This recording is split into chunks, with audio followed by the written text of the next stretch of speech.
Olá, eu sou o professor Renan Duarte e vou lecionar a disciplina de Ciências do sexto ano do Colégio Emaús.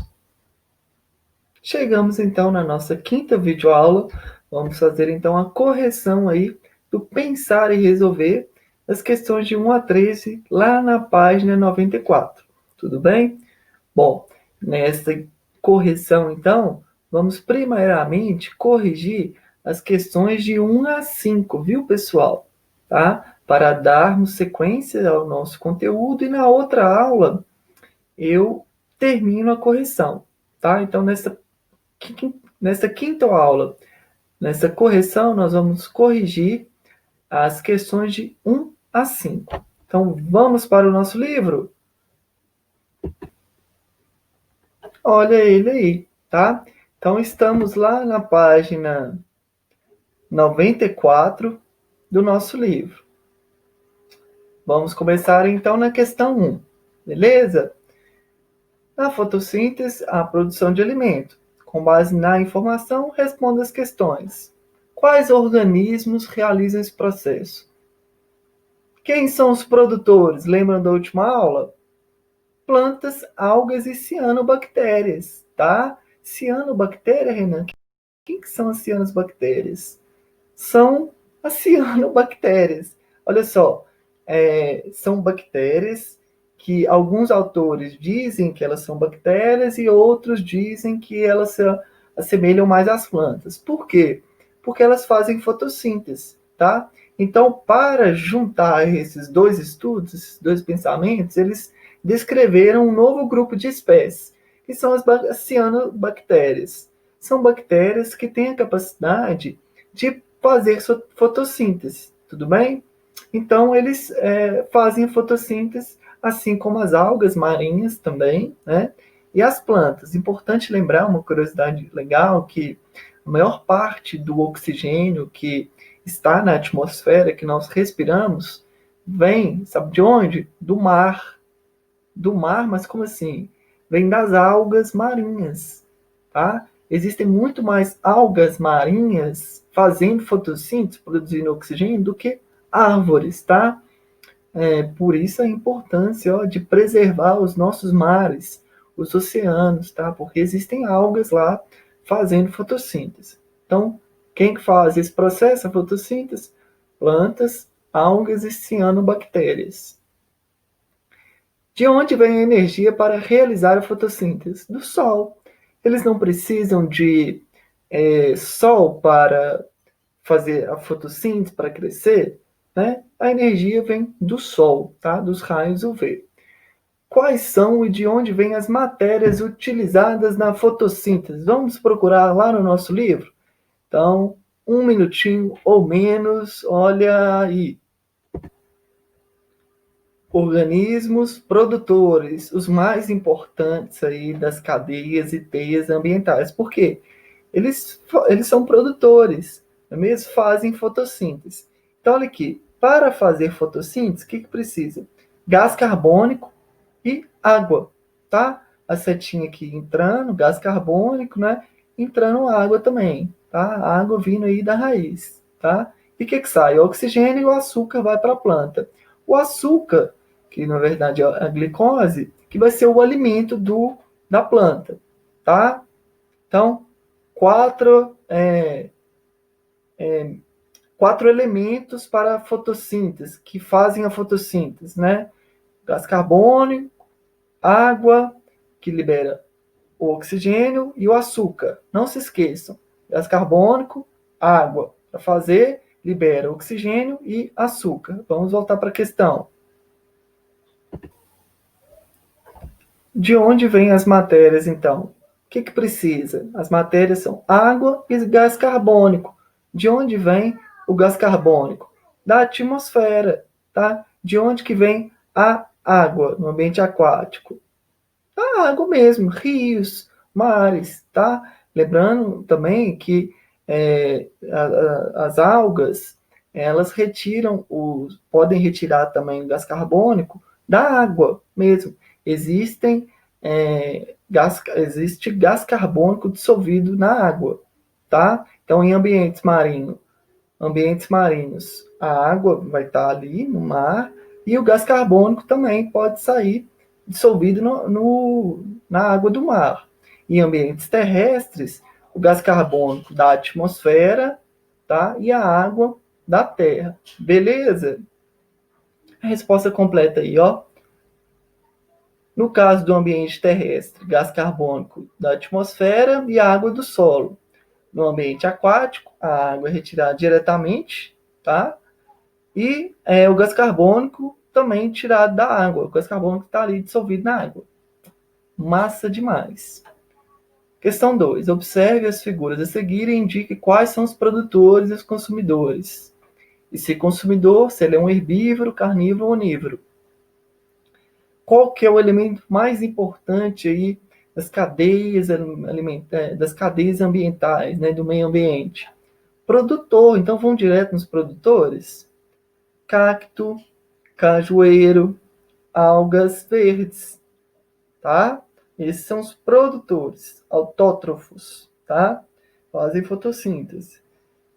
Agora, o consumidor, vaca, lobo-guará e piranha vermelha.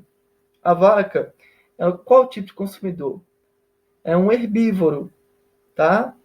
E o lobo-guará, consumidor o quê? Ele é onívoro, pode se alimentar de carne, mas também de frutos, de plantas.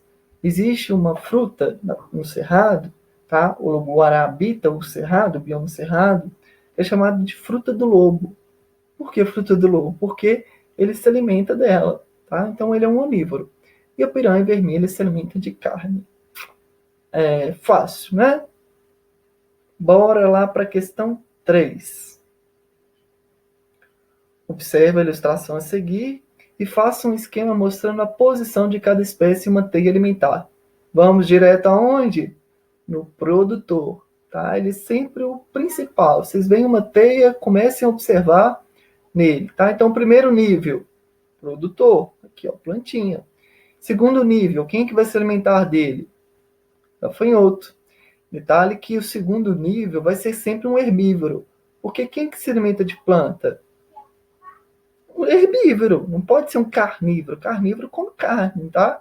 Então, carnívoro nunca vai estar no segundo nível aí da cadeia, tá? No segundo nível vai estar sempre um herbívoro, que vai estar se alimentando de uma planta. Terceiro nível, um passarinho. Quarto nível, serpente. Quinto nível, um gavião, tá? Então, para fazer um esquema mostrando a posição, é só fazer aqui, ó, uma plantinha, faça o desenho de uma plantinha aí, né? E uma setinha ligando o gafanhoto à planta, porque o gafanhoto preda a planta. Quem que preda o gafanhoto? O pássaro. Então, uma setinha para o gafanhoto. Quem que preda o pássaro? Serpente. Então, uma setinha da serpente para o pássaro. E quem que preda a serpente? O gavião. Então, formamos aí uma cadeia, tá, ambiental. Tudo bem? Vamos lá para a questão 4. Olha, mais uma cadeia, uma teia. Analise a teia alimentar, tá? De uma fazenda de gado e responda. Vou descer aqui. Quais são os organismos dessa comunidade? Então é só a gente ver quais são os seres vivos que estão aí. Olha só, não se esqueçam, onde que a gente vai primeiro? Olha ele aqui, ó, tá quase imperceptível, tá? Mas é o capim, produtor. Então tem 1, 2, 3, 4, 5, 6, 7, 8, tá? O leite não é organismo, o leite é um produto da vaca, tá? Então, olha só, vamos entender isso daí. Primeiro nível, vai depender aí da cadeia que a gente está falando, mas o primeiro nível vai ser sempre o capim, tá? Primeiro nível trófico, que nós chamamos, tá? As cadeias e teias alimentares. Primeiro nível trófico, capim, tá? Segundo, pode ser a vaca ou gafanhoto, olha aí, 2 herbívoros. Na vaca, quem que pode ser o terceiro? Olha, o terceiro pode ser o mosquito que se alimentou do sangue da vaca, tá? Ou pode ser também nós, porque nós ingerimos o leite da vaca. Tudo bem? Então, olha só. Primeiro, segundo, terceiro mosquito, tá? Ou então, primeiro, segundo, terceiro ser humano. Olha só um outro caminho aí, uma outra cadeia. Primeiro, capim. Segundo, a vaca. O bezerro vai se alimentar do leite, né? Terceiro. E o mosquito, ó, quarto, tá? Quarto nível. Olha só esse daqui agora, então. Capim, quem que é esse daqui? Segundo nível. Terceiro nível, quarto nível. Então vai depender aí, ó, o número de níveis vai depender de acordo com o caminho que você vai pegando, tá? Então, já respondendo a questão A, alternativa A, quais são os organismos? Capim, vaca, gafanhoto, aranha, lagarto, bezerro, ser humano e mosquitos, tá? São os animais que estão ali presentes. Esquematize separadamente cada uma das cadeias alimentares dessa comunidade. Então, olha só. Para esquematizar cada uma das cadeias, eu posso dividir aqui, ó. Essa daqui é uma cadeia. O capim, vaca e mosquito. Olha só, 3 níveis. Capim, vaca e mosquito é outro. Capim, vaca, leite para o ser humano, né? É outra, com 3. Então, olha assim, capim, vaca, ser humano. Ou capim, vaca, bezerro, tá? Capim, vaca, bezerro, mosquito. Capim, vaca, ser humano. Ou capim, vaca, mosquito. Existem cadeias aí que a gente pode colocar de 4 níveis, tá? Capim, vaca, bezerro, mosquito. Ou de 3 níveis. Olha só esse daqui. Capim, gafanhoto, aranha, lagarto. 1, 2, 3, 4 níveis. Então aí já está respondido a B, tá? Qual é o organismo produtor? Fácil. Olha o capinzinho aqui, né? É o organismo autótrofo que faz a fotossíntese. Elabore uma hipótese para explicar por que um dos elementos da teia alimentar está circulado. Quem está circulando aqui? O leite, tá? Por que ele está circulado? Porque, na realidade, ele está fora dessa teia, tá? Dessa cadeia alimentar. Ele é só um produto, tá? Então, vamos ver na resposta aí completa. O elemento em círculo é o leite, é o produto de animais, por isso que ele está diferenciado. Então, ele é um produto ali da vaca, pode servir de alimento para nós ou para o bezerro também. Quantos níveis de seres vivos há em cada uma dessas cadeias? Quantos níveis? Como a gente já fez, o número de nível vai variar de acordo com a cadeia que você usou como exemplo. Olha só, vamos usar esse daqui, tá? Então, 1 capim, 2 gafanhoto, 3 aranha, 4 lagarto. Uma cadeia. Outra cadeia, capim, 1, vaca, 2, 3 mosquito, porque o mosquito se alimenta do sangue da vaca, tá? E a vaca só existe ali, só está tendo sangue porque está se alimentando de capim, tá? Então, 4 níveis, 3 níveis. Vai variar de acordo com o caminho que você está estudando, tá? O número de níveis. Que animais ocupam os mesmos níveis nessas cadeias? Quais são esses níveis? Lembram dos herbívoros?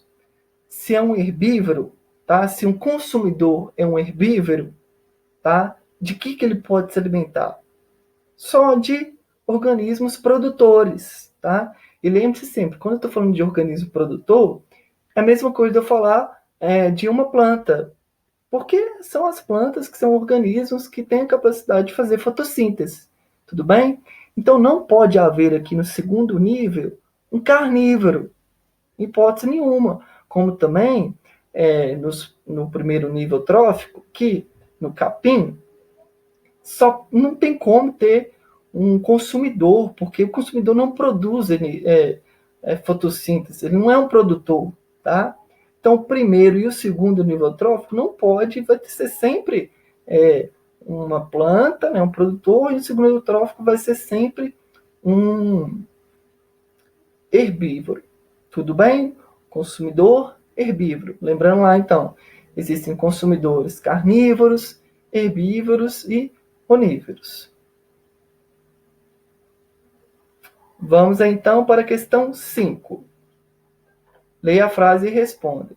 Para sobreviver, os seres vivos estão em constante luta, entre aspas aí, olha só, na busca pelo alimento. E a forma de obtê-lo pode ser diferente de acordo com o organismo. Sim, tá? Porque olha só que legal. Geralmente os carnívoros, as onças, os felinos, eles lutam, né? Eles competem, chega que uns até matarem o outro por causa de comida, tá? Leão, os felinos, os carnívoros de modo geral, o cachorro briga com o outro, pessoal, por conta de alimentos, tá? Tem até algumas pessoas aí que brigam também por conta de um pudim, um doce, né? Então essa luta tá entre aspas aí, porque não são todos animais que de fato lutam para obter recurso que é um alimento, tá?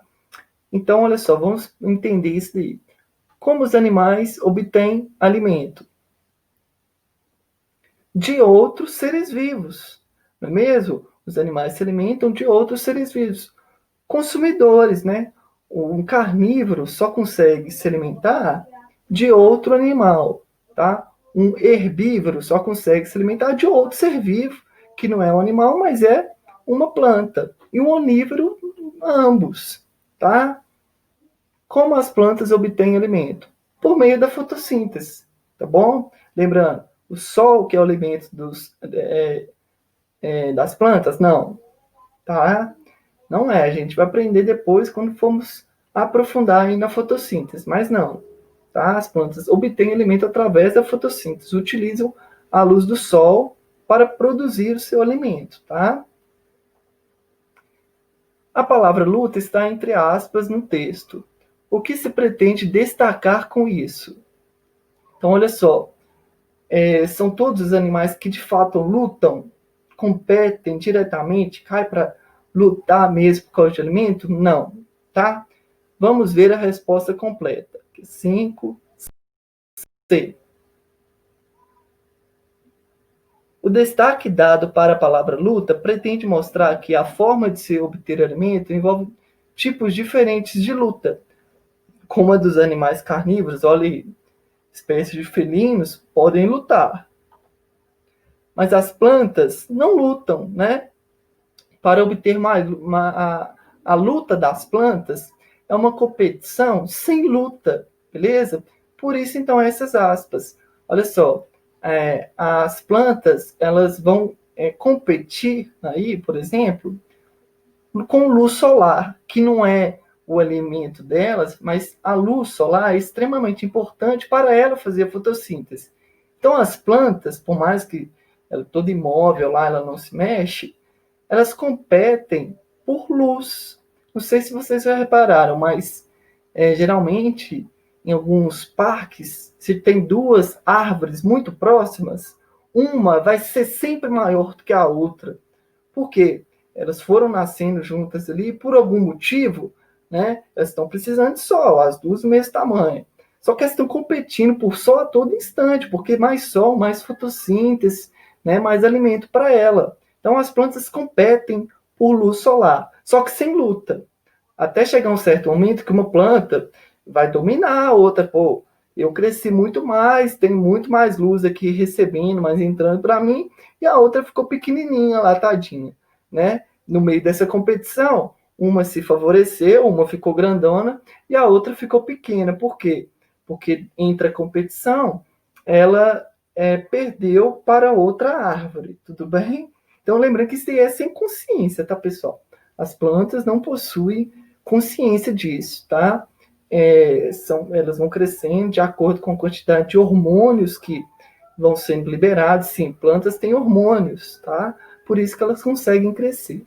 Então, há competição, resumindo a questão, tá? Há competição entre elas, só que não são luta, né? As plantas, elas não lutam por causa de... Seria até cômico, né, pessoal, ver duas árvores lutando por causa de luz solar. Mas não, isso não acontece. Bom, então fechamos por aqui, tá? Nós vamos continuar aí fazendo a correção na próxima videoaula das próximas questões. Dá para a gente ilustrar e falar muita coisa ainda, tá? Vamos continuar aprendendo sobre as cadeias e teias alimentares. Um grande abraço, então. Até a próxima videoaula. E não se esqueçam, juntos